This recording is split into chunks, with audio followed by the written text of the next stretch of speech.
Welcome to Hershey's Mill's Happenings. I'm Neil Atkins. Once again, joining me today is Mr. Bruce Foraker of our Hershey's Mill Landscape Department.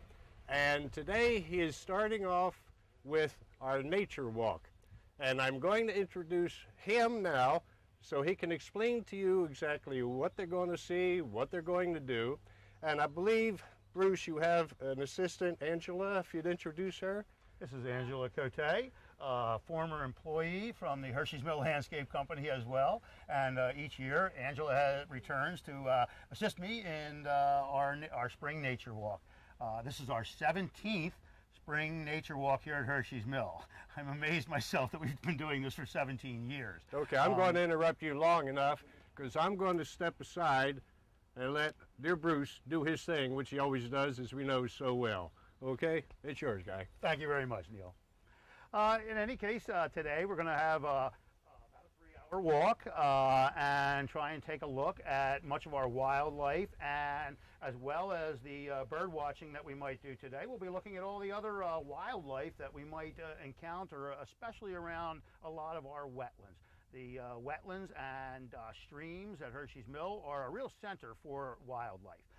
Part of that whole picture of the wildlife is also the entire ecosystem, which includes all the plants that are there. We can't have this wonderful wildlife that we have here at Hershey's Mill without looking at the whole picture. It's kind of like making a cake with only half the ingredients if we don't have everything combined. All the animals and all the plants are a vital part of that cake, if you can use that if I could use that analogy. Today we have a couple of exhibits here for everybody to see at our table. I like to bring some of this wildlife along with us just for a quick look for everyone.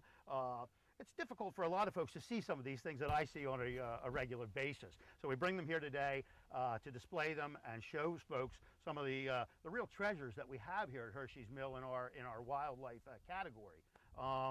After we're done today, we'll release these animals back into the wildlife areas that they came from.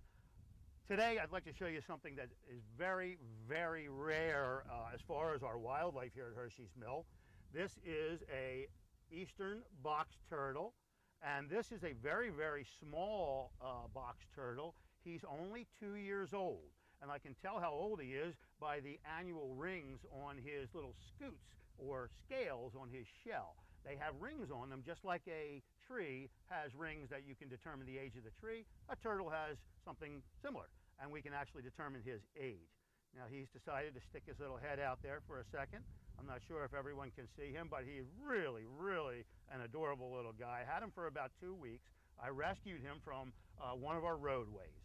He had fallen off a curb and couldn't get up the other side. Unfortunately, our curbs here at Hershey's Mill are very difficult things for a small animal like a turtle to negotiate.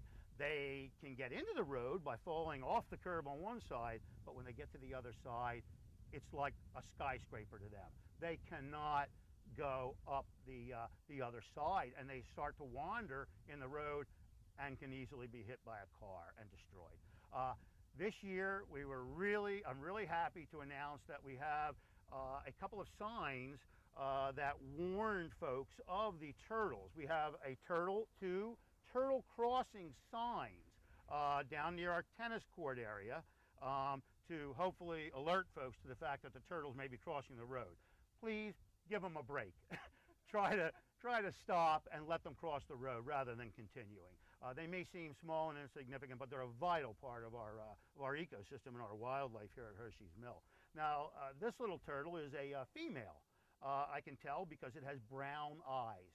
The males have red eyes, and the females have brown eyes. So this is a female 2-year-old eastern box turtle, and because they're so small, they stay hidden most of the time, and most folks never see these smaller young turtles. You may see one about the size of a softball, which is an adult.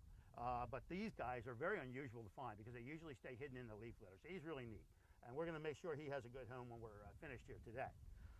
Another one of our reptiles that we have here, and I really enjoy seeing the reptiles. I like them, and I think they're really so important. This is a really, really attractive little aquatic turtle. This is an eastern painted turtle, almost completely aquatic. They live in all of our ponds and streams here at Hershey's Mill. This is probably our most common reptile and definitely our most common turtle that we have here. And it's a painted turtle, and you can see by the coloring on his head how it got its name. It has a yellow and red all around the turtle, really. And this turtle is a male turtle. And I can tell that in a little different way than the other one. He has very short claws on his back legs. The females have longer claws so that they can dig a nest in the soil to lay their eggs in. So that's one of the ways you can tell them apart. But you'll see them basking on logs along the edges of our ponds and whatnot. And they're really a great little turtle. They really help keep our ponds clean. If a fish or something dies by accident, these are the guys that clean it up for us. So they're really important. We also have large snapping turtles in almost all of our ponds. They can get up to 30 pounds. I don't ever advise anyone to go near them. They are dangerous if you were to touch them, but leave them on their way, and they're a great part of our cleanup of our wetlands and ponds that we have here. Over here we have another animal exhibit, which is a bullfrog. Now this guy was in one of our ponds, and you can see he's quite large. And he's not really even full grown. They do get even larger than this. But these guys are the ones that you'll hear croaking at sunset or even beyond into the evening around some of our ponds. We probably have about 5 or 6 different species of frogs and toads throughout the property. This is one of the more common ones, and also our green frog is a smaller, very similar looking frog. This guy, if you can see his yellow throat, is a male. The females have a white throat. Okay, so the males are the ones you'll hear croaking more so than the females, but the females can also do some croaking there. Here we have a couple of little tadpoles, which are the young of the frog, and they actually take about 2 years to develop. You can see this guy jumping around. I'm not really hurting him by pulling him out of there for just a moment. They can actually breathe air at this point in their life cycle. It takes about 2 years for them to develop into a into a young frog. Most frogs take less time to develop, but these tadpoles are actually carnivorous. They eat small aquatic insects and other little things that are in the muddy edges of the ponds and streams. So anyway, that's a little bit about our bullfrog. He's a real common guy here at Hershey's Mill. I have one other animal to show everybody, and one that I get a lot of questions about are our snakes. We have no poisonous snakes at Hershey's Mill. Everyone always does a double take with the snake thing, okay? But again, we have to understand that's part of that ingredients for that cake. We have to have the snakes. We have to have the turtles. We have to have the frogs. We can't eliminate any part of that. That cake's not going to taste very good when we're done. We need all the different parts of the ecosystem to work together to have a good functioning habitat for all the animals, good functioning ecosystem. This is a garter snake that I have here, and I'm sure you've probably all heard of them before. I removed this particular snake from one of our residents' homes in Yardley Village. He was scaring the lady. She was not she was not a wildlife fan, I don't think. She had tried to get rid of him by, unfortunately, spraying him with Raid. So I went and captured him, and I cleaned him off, and we will re-release him. The snakes are a great part of our ecosystem. They eat rats, mice. They also eat frogs and tadpoles. So, you know, they take their share of what they would like and what they can eat. But I always try to tell folks, they say, I don't like snakes. And I always ask them, do you like rats and mice? If you don't like rats and mice, try to understand the benefit of the snake. He saves you the cost of an exterminator at the very least, coming to take care of rats and mice, which you would possibly have around your home. So these guys are consuming those mice and things like that, so that we never, in many cases, never even realize that we have them at all. They're long gone before we would ever even get a chance to see them. This particular snake, it's very hard to see, I'm sure, with the camera. He is about to shed. Angie noticed right away, because we kind of key in on these things. His eyes are milky white right now. He can't see me because he is, within a few days, will probably shed his drab, color, kind of dull skin and be very brightly colored when he gets his new skin. And one of the signs that they're about to shed is that their eyes turn milky white. And then he'll rub against some rocks and lose his skin, and he'll be a next size larger when he's all done that. And as you can see, this guy is very docile.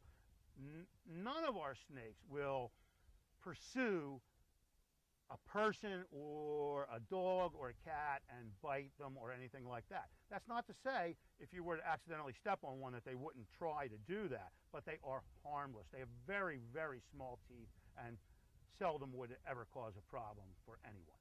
And again, we have no poisonous snakes here, so the fear of that should be removed. And if you do have a problem with your snakes around the house, they make you feel uncomfortable, please give us a call at the landscape department, and I will be happy to come and remove them and put them into a more appropriate location here at Hershey's Mill where they can survive and your fear is gone.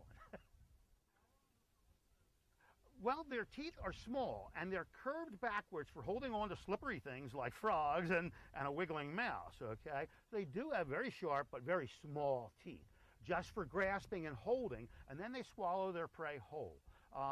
We have a little educational board up at Winfield Hall, and I have right now a series of photographs up at Winfield Hall of a garter snake eating a toad. And you know, some folks kind of grimace at that, but that's nature. And it's interesting to see how large an animal a snake like that can actually eat. Their jaws come apart and they can fit a very large animal inside themselves. They eat very seldomly. If they eat a large meal, it may last them a week or even 2 weeks, depending on the air temperature, because they are cold-blooded, and even their digestion depends on the temperature of the air. So today we're going to try to take a look at a lot of these different areas, and I'm sure we'll see a frog or some of these other animals as we go around.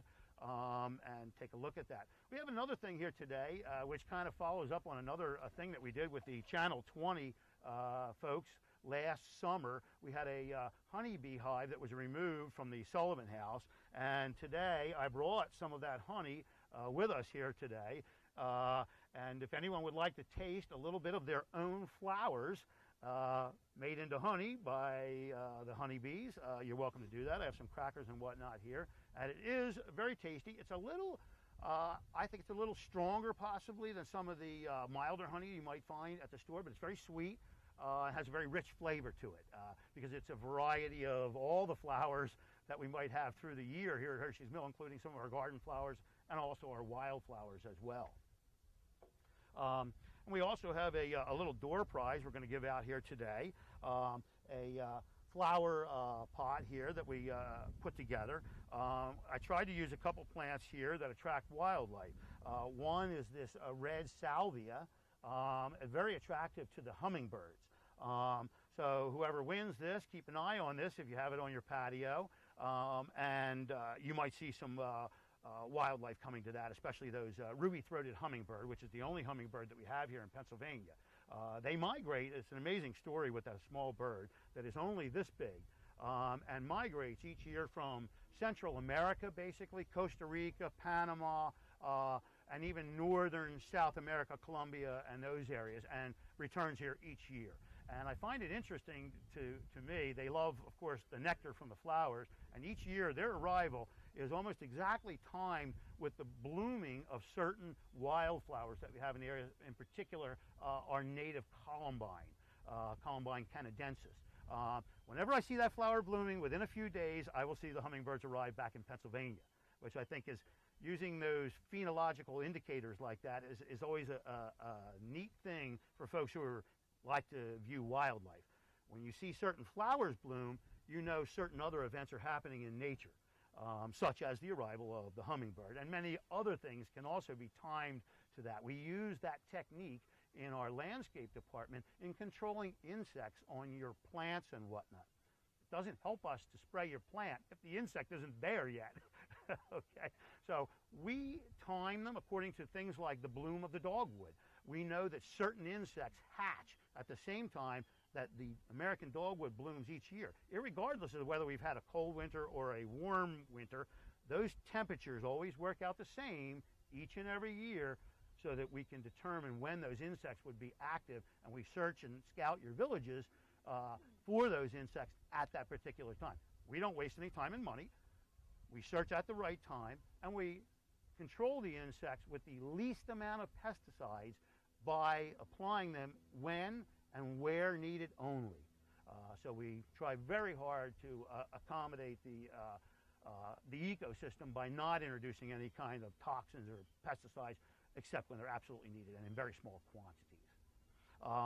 So that pretty much covers our exhibits and everything that we have here today. Does anybody have any questions for me about any of the animals or things you've seen around the mill, or birds that we might help you identify today? Yes, we have had great success through the years with a continual reduction in the population of the Canada goose that we have, the Canada geese that we have here at Hershey's Mill. I've been here for over 30 years, for 35 years.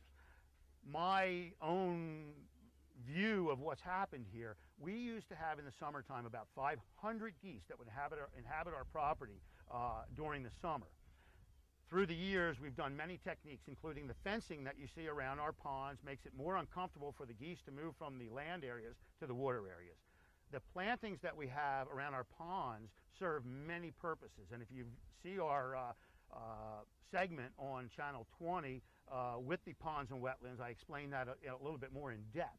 But those areas, the fencing, we have another technique where we use harassment. We do our very best not to injure or kill the geese. We just don't want them to be comfortable here at Hershey's Mill. The more uncomfortable we make it here for them between the fencing, the plantings, which they don't like because they can't see over them, they feel very uncomfortable in those tall plantings along the edge of our ponds. And now we also have a lady who is a professional, has 2 dogs which are trained professionally to herd sheep. Here we take the dog's mindset with the sheep, and she has switched that to the geese. And it has been a very successful harassment technique for us. Some folks get upset when they see the dogs chasing the geese. I try to tell them, a scared to death goose is better than a dead goose. If we scare them, they simply move to someone else's property. And this way, it does avoid us having to do more lethal, take more lethal measures against them. They are a serious pollution problem in their overpopulation. East Goshen Township this year has taken on a rounding up of the Canada geese in many of the community ponds in East Goshen Township. They are going to pay, I think, $9,000 to a government organization to come and remove those geese. And what they don't tell you is that those geese will be destroyed. When you have a pest like that and a government agency steps in, they have to do that by law.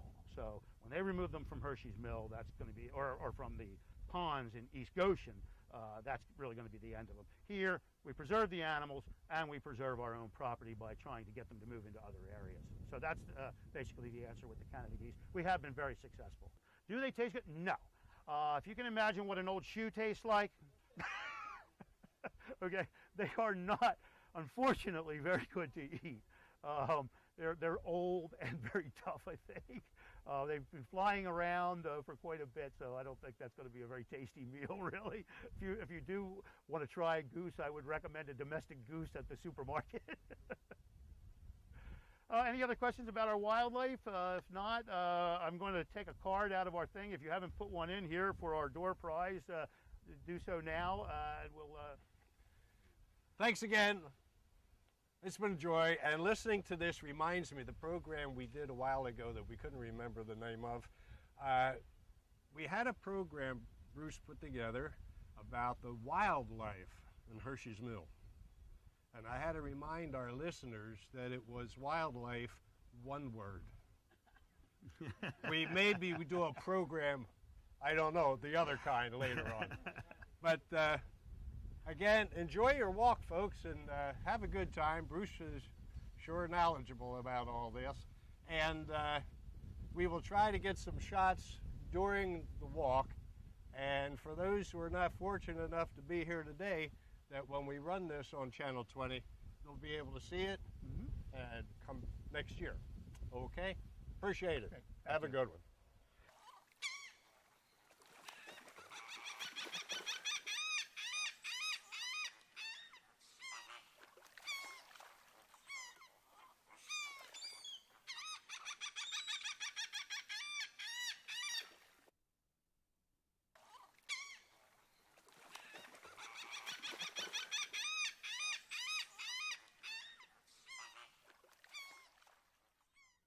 Welcome to Hershey's Mill Happenings. Hello, I'm Neil Atkins, and once again, my good friend Bruce Foraker is joining us. And we are continuing here with the segment of the Hershey Mill Nature Walk that Bruce runs every year. Now, the first segment was Bruce pretty much talking about some of the critters and wildlife that you'll be seeing. And this segment, we're going to take a tour. We're going to be on the tour. Those of you who did not make it, like myself, Bruce has quite a few shots of plant life and various things that you look for on this nature tour. So I'm going to turn the segment over to Bruce at this point and let him explain all these things that those of us didn't go on the tour missed, and hopefully next year we'll be able to see on their own. Bruce? Thank you very much, Neil. I appreciate being here and trying to communicate some of the wonderful things we have about nature here at Hershey's Mill to the residents here. We're going to start with the photos that we took during the actual walk, during our nature walk day there, and I'll try to explain some of the things we discussed and some of the things that we saw during that morning. So if we can start with the first photo here, one of my big issues that I talk a lot about is the issue of good plant, bad plant. The plants are part of our environmental community just like the animals are. And to make that cake correct, we need all those ingredients, including the plants and the animals. So in any case, the first plant that we're looking at here is a non-native invasive honeysuckle shrub. And this is one of the bad plants. We're trying where we can to eradicate this plant whenever it's possible. So this is one of the things we noticed as we were walking along a path near the front pond at Hershey's Mill. Go to our second photo here. This is a good plant. This is Viburnum Dentatum, one of our native viburnums that we have throughout the forested areas of Hershey's Mill. It provides beautiful flowers for us to enjoy in the early spring, and after the flowers it sets fruit that the birds and many of the other animals in our wildlife community enjoy and need throughout their times that they spend here at Hershey's Mill. The next plant is back to one that may appear to be a very nice tree, is our Norway Maple. As the name says, it is not an American plant. It comes from Europe and has been very, very successful in America to the point of choking out, so to speak, eliminating the opportunities that our native plants have to grow and prosper. Because of its large size and incredible shade, it blocks out almost all other plant growth underneath of it. So we'll move on to the next photo here. This is Sassafras. This is one of our native plants. It's a great plant, has a beautiful fall color to it, probably one of the most colorful plants in our landscape. And it also does provide great fruit and is a good part of our native plant community. Here we are at our front entrance pond, the large pond on the right-hand side as you come in the front entrance area. And here I'm discussing some of the plants that we have established along the edge of the pond. Many purposes are served by these plants. Everything from deterrence for geese, so that we don't have the excessive large numbers of geese on the property, as well as stabilizing the shoreline of the pond, which is really their primary purpose. But they do serve other purposes, as I said, with the geese, and also in nutrient absorption along the edge of the pond. It stops soils and debris and nutrients from excessive amounts of fertilizer, pollutants from the driveways and oils from cars and things from entering into our aquatic environments of our ponds and streams. Just to mention a few of the plants that we do have in this location, we have Pickerel Weed, which is one of my favorites and has a blue flower during the summertime. We also have Goldenrod, which is a great plant and is not an allergy-causing plant, as some folks believe. We have rushes, reeds, and a number of other emergent-type plants along the edge of our ponds. Here you can see some blue flowers, I think, in this photo, hopefully, and that is Iris versicolor. It is our native iris of Pennsylvania, and it is a gorgeous plant. I always think that the irises are one of the plants that aesthetically go very well with water. Whether you have a small water garden at home or whether you have a stream or pond on your property, I recommend planting the Iris versicolor as a plant to help beautify the ponds and as well as stabilize that shoreline, which is a very critical thing to your aquatic environment. In this picture also, I might as well mention, you'll see there's some fencing that we have in the background there. That is to help deter the movement of the large amounts of Canada geese to and from the water. The more uncomfortable they feel in running into that fencing and the plants, the less likely they are to hang around for long periods of time with some of the environmental problems that do occur with the geese. Here, it's a little harder to see this photo, but if you see a little splash in the very center of the photo, is one of our animals that we have here. This is a muskrat. I get a number of calls each year that we have a beaver in our ponds. All of our ponds have muskrats living in them. They live in a very similar way to the beavers. They create a home under the embankment of the pond. The entrance to their house is under the water line. So they're an aquatic mammal. They're herbivores. They eat plants. And they live under the embankment of the pond. And as I mentioned, their door to their home is under the water line. And there's a reason for that. It's to avoid predators. Foxes are not good swimmers, so they're very unlikely to find the front door to the muskrat's house. And they're a great part of our wildlife. I really like seeing them around. This is another one of our plants. This is soft rush that I'm pointing to in this particular photo. And again, it's another one of those great plants in that plant community along the shoreline of our ponds and streams. Here we have another one of our great plants. This is a very big and bold plant that flowers late in the summer in August and September. It's called Joe Pye weed. And it has a very large pink to maroon colored flower which attracts hummingbirds, bees, and lots of other insect life to this plant. And we may all not appreciate the insect life when we're sitting on the patio, but the flowers and the animals surely do appreciate all that insect life. Before you leave that one, I have to interrupt just for a second. The program that you and I had done previously about the wetlands and plant life, and I'm glad that you have in here the tour, that Joe Pye weed, because when you first mentioned that thing on that other show, I said, what?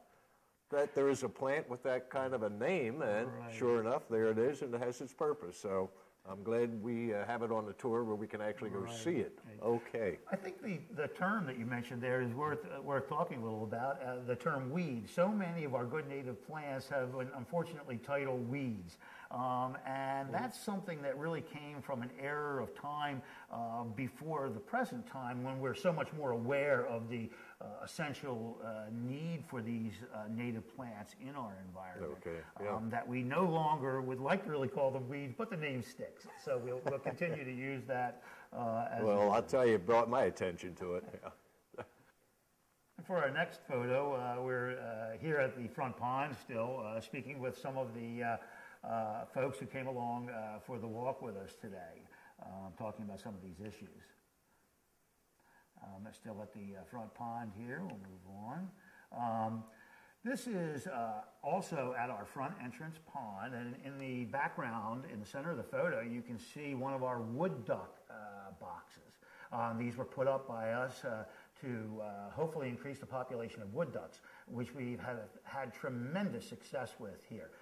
Just the other day, I counted over 30 baby wood ducks, which have hatched in our boxes here at Hershey's Mill due to our installation of them. If I can quote a little saying from the movie The Field of Dreams, if you build it, they will come. And I really like that saying because it is so true of habitat for wildlife. When I first started here, the wood duck population was very low, and now at any given time on our property, I can usually count 50 and 75 wood ducks, which are just beautiful, beautiful birds. This is a Itea virginica. It's a sweet spire, one of our native plants, and we use this quite a bit in our regular landscaping. One of the things I'm very proud about is that the Hershey's Mill Landscape Company makes a great effort at trying to use native plants in combination with our ornamental landscaping plants that we use around all the homes here at Hershey's Mill. Yep. So this is a great benefit to the wildlife and bringing them closer to our homes, such as the birds who eat the berries and whatnot from these native plants that we have around our homes in the landscape. Again, that's the same plant, a little further back shot from that, and you can see the nice white flowers on that. It's a great plant. Has nice fall color as well. Here we're in one of our wetland areas, a little further along on our walk, and we're pointing out again some of the problem plants. You see some beautiful white flowers in this photograph. Unfortunately, this is Multiflora rose, one of our alien plants, a non-native invasive plant. It does serve some purposes, and there is a small amount of food value and some cover value in this particular plant. So even though some of our plants are non-native and they are invasive, they do have some value. Unfortunately, they do take the place of those native plants again in our landscape. Here again is another plant, the honeysuckle that we mentioned earlier in a larger view with the flowers on that. And that again is a plant that takes up much of the space that is needed for our native plants. So we really would prefer not to have that plant here. Again, the same plant, closer up of the flowers. Again, many of these native, non-native invasive plants have beautiful flowers in some cases, but unfortunately do not fit into our plant community due to their space they take up as well as their negative impact on wildlife. They don't provide a good food value in many cases.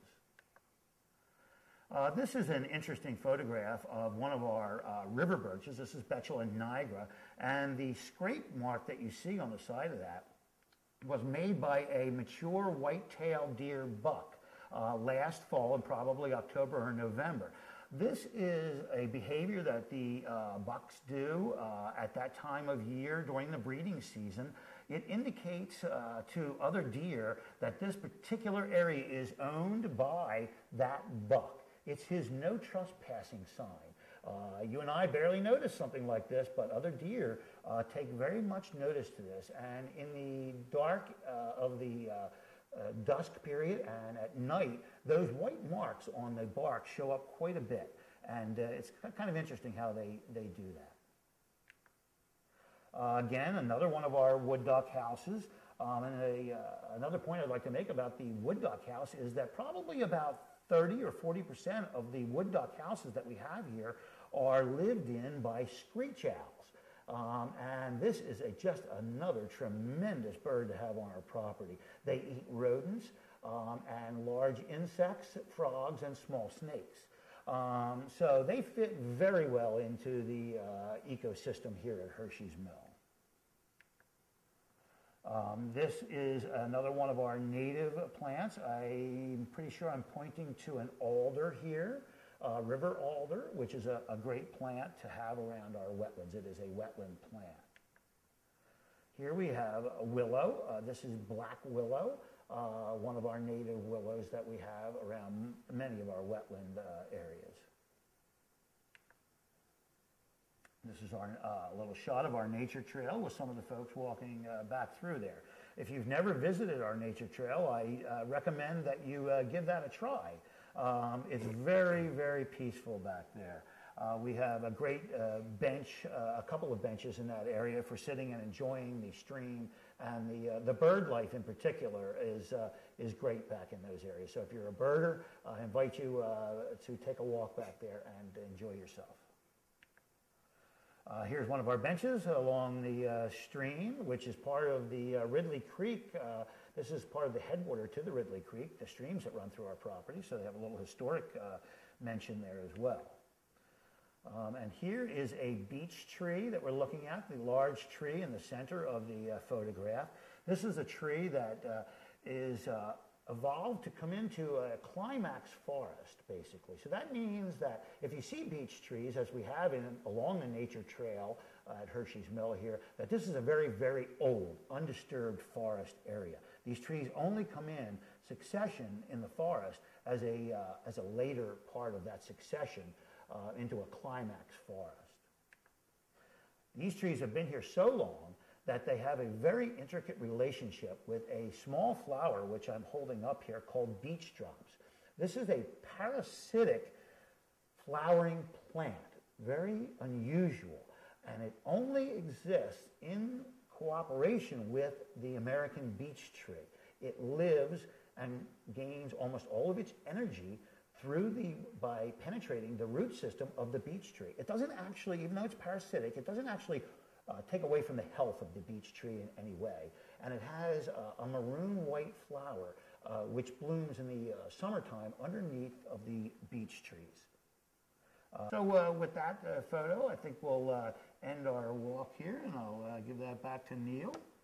Well, I'll tell you, for me, this segment had been a pleasure because, as I said, I could not personally make the tour with you this year. I was fortunate enough to be there when you started, but then I had to leave. And to sit here and watch this go through the process with you, I feel I was right there, and I appreciate it. And again, we thank Bruce for another fantastic program. Glad to have you again, my friend, and fantastic. Can't say that enough. So until next time, as we say here at Channel 20, I'm Neil Atkins. Stay tuned, stay informed.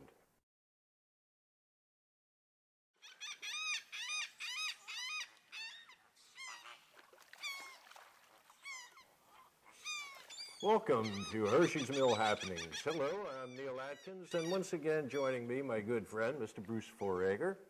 And due to many inquiries and phone calls, which we are very pleased to have, both here at Channel 20 and as well as in Bruce's office, regarding our Nature Walk program and the one that we did, Part 2 segment of the showing of the plant life and a camera tour, so to speak. And because of those inquiries, we decided to extend that segment by having this program where we will continue, as Bruce was doing, with the photo tour of that nature walk. So Bruce, again, for me, a pleasure. I'm going to sit back, and you got it, bud. Okay, thank you very much. Yeah, we had quite a few more photos here to show from the nature walk, and I'd just like to start out with all the information that we have here. If any of you folks are interested in the programming, try to visit us next year on our nature walk. We usually do that about the third week in May, third Saturday in May each year for 17 years consecutively now. So in any case, let me get started with some of the photos here again. This is witch hazel that we're looking at in this particular photograph. Witch hazel is a plant that a lot of folks have probably heard of, just the name anyway, and this is what it actually looks like in the forest. It's a great understory tree.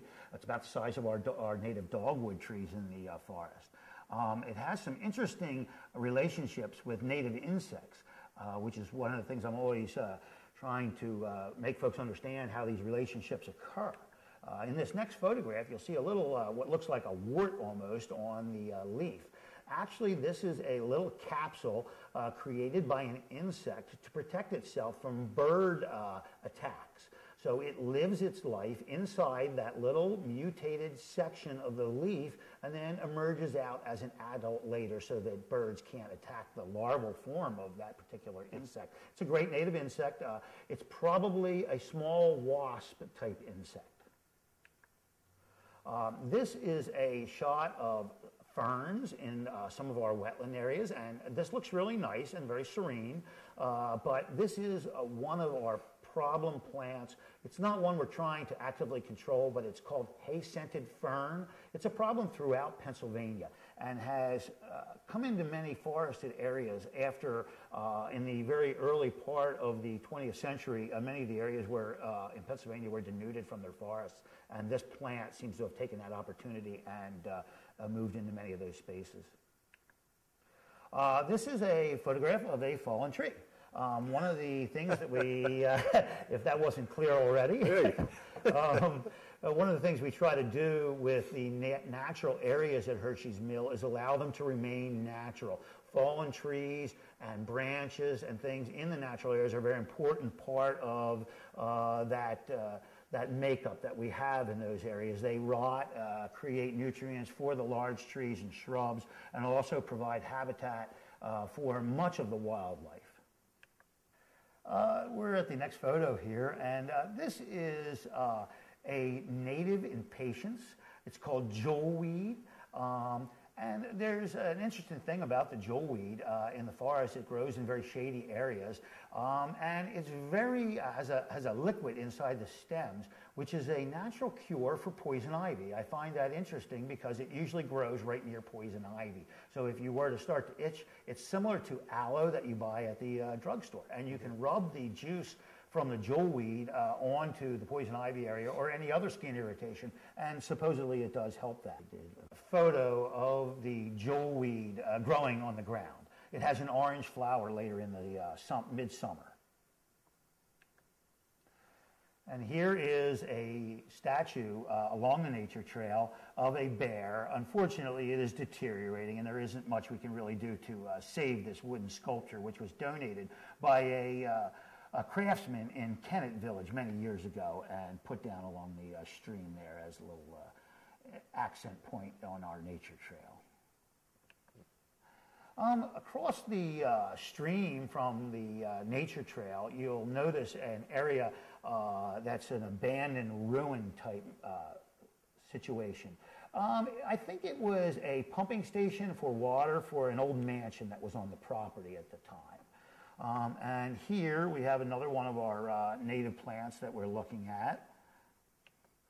I've passed this plant around the group for everyone to smell the leaves. This is spice bush. Spice bush is a great plant in the forest. It's deer resistant. We have a large population of white-tailed deer, and this is a very aromatic plant.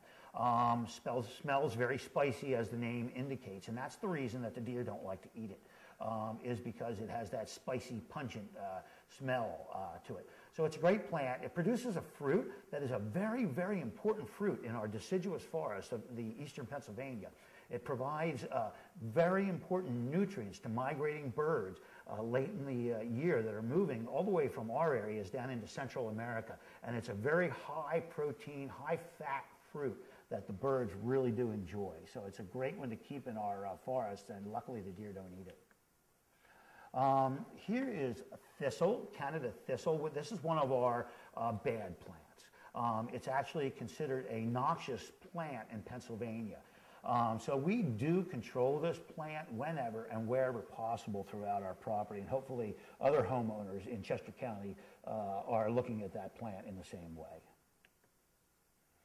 Here we have a Mallard Duck, another little wildlife that we saw here along the walk. And he's just, that's a male Mallard Duck with the green head. And he's moving along the stream there. These trees are Osage orange trees. They're not one of our native trees.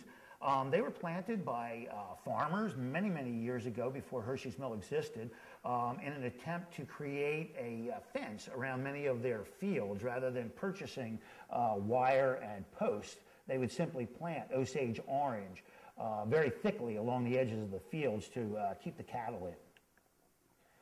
This is Dame's Rocket. One of our wildflowers that we have along the trail. It's a naturalized plant in our area.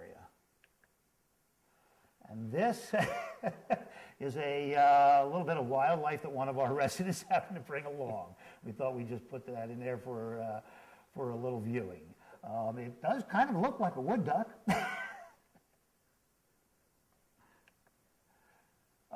Here we have something that I'm very proud of. Mike Neal, the superintendent of our landscape department, helped me with the purchase and installation of the turtle crossing signs.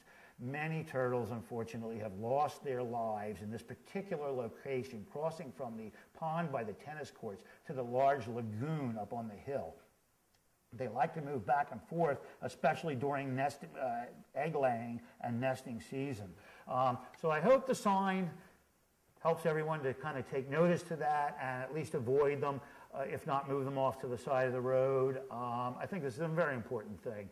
Even an animal as small as a turtle deserves some consideration from us in trying to save its life and understand its niche in the ecosystem.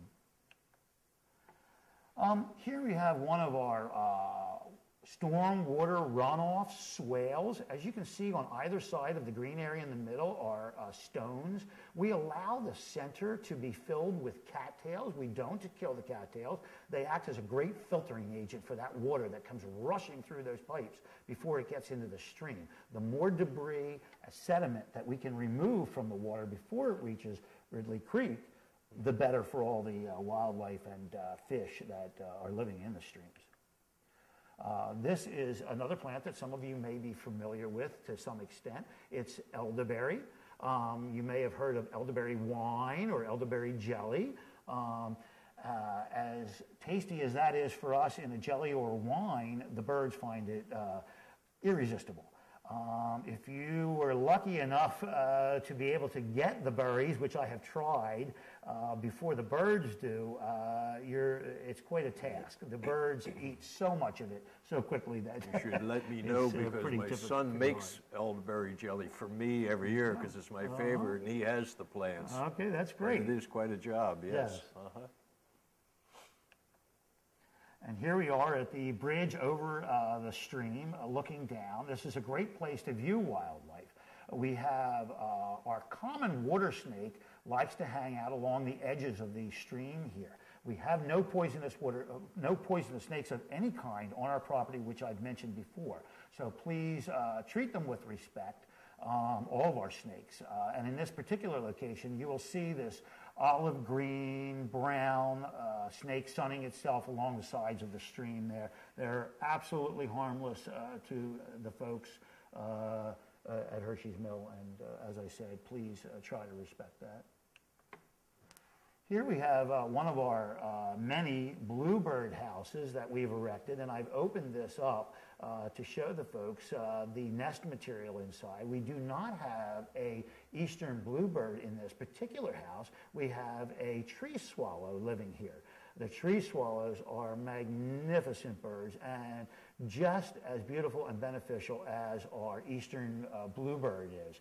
In this particular case, you can see the feathers inside the box.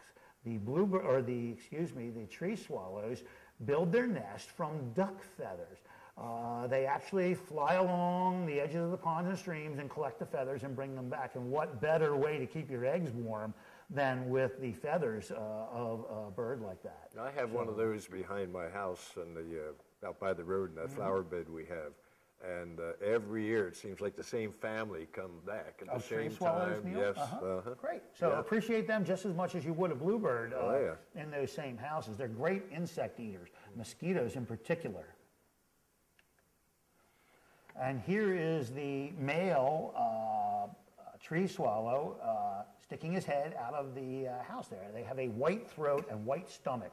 So you can tell them from the other swallows, such as the barn swallows, who have a yellow-orange stomach, whereas this fella has a white throat. And they migrate through our area as well as our permanent residents in the summertime here. This is an important part of keeping our trails, and especially our nature trail, clean and neat. I don't think I need to say more. I think it's picture speaks for itself, yeah. Yes. And here is a shot of our large holding lagoon. This is actually part of our wastewater treatment plant. But fortunately for us, it is a very large body of water and attracts birds from great heights. Birds flying over can see this large body of water and will routinely stop in. It's a great spot for birders. In the winter and early spring, we get a large number of very unusual birds. We've even had far northern species such as king eider ducks here in past years. So that's really a unique species, and I encourage you to visit this in the off months. Put a coat on and take the binoculars up there and check out the winter bird viewing there. Here we have something that I didn't actually point out, but someone thought it was worthy of the photograph, and I can comment on this a little bit. This is the growth from last year's goldenrod, the old stems. And the little round structure you see there is similar to what I pointed out earlier on the witch hazel leaf. It is a mutation of the plant created by an insect to encapsulate itself away from the eyes of the bird so that it can mature and hatch. And the goldenrod lives on and the insect lives on. So it's a pretty good relationship there, really. And, you know, it's not anything to be concerned about. In fact, quite interesting. This is another photograph of a fern, a different species than the hay-scented fern that I mentioned earlier. This is sensitive fern. It is one of our best ferns and lives in almost exclusively in our wetland situations, and will spread in those low wet areas, and is a great plant. Does offer good wildlife value. The young fronds, as they emerge from the ground, are edible to much of the wildlife, including human beings. We're at our golf course project for the Audubon Society project for 2010. And as you can see, the blue flags are marking plants that we've put in here in this particular wetland. This is along the, I think, the number 10 fairway for the golf course, if you're a golfer. Take notice to the left-hand side of the fairway. We have about a 200-foot long by about a 40-foot wide section with wood chips where we have eradicated all the non-native invasive plants and put in all native plants in this area. The area was previously quite degraded, and with the onset of these plants, we've put in many flowers and shrubs and trees have been installed into this area. It's going to take a few years to develop, but I urge you to keep your eye on it and see how that development progresses over the next few years. This is a project that we'll be duplicating along the nature trail in 2011. We will be eradicating some of the non-native plants I pointed out along the nature walk and replacing them with some of these good native plants. It takes management, and it takes time, and it takes concern, but I feel it's worth it. And with that, I will move on to another photo here of the project along the golf course. And I think we'll bring our nature walk to an end for 2009. And I just give it back to Neil here a little bit and take a look at that last photo, and you can see what we talked about along the golf course there. Well, again, I can't say enough. Thank you for what you do for us here with informing the people and the residents of the mill of just what we live in, with, around, whatever you want to put in there as a term. But again, this has been like enjoying going on a nature walk, and hopefully it'll whet the appetite for those of you who didn't make it this year to try to join us next year. So again, Bruce, thank you so much. And again, till next time, Neil Atkins, as we say at Channel 20, stay tuned, stay informed.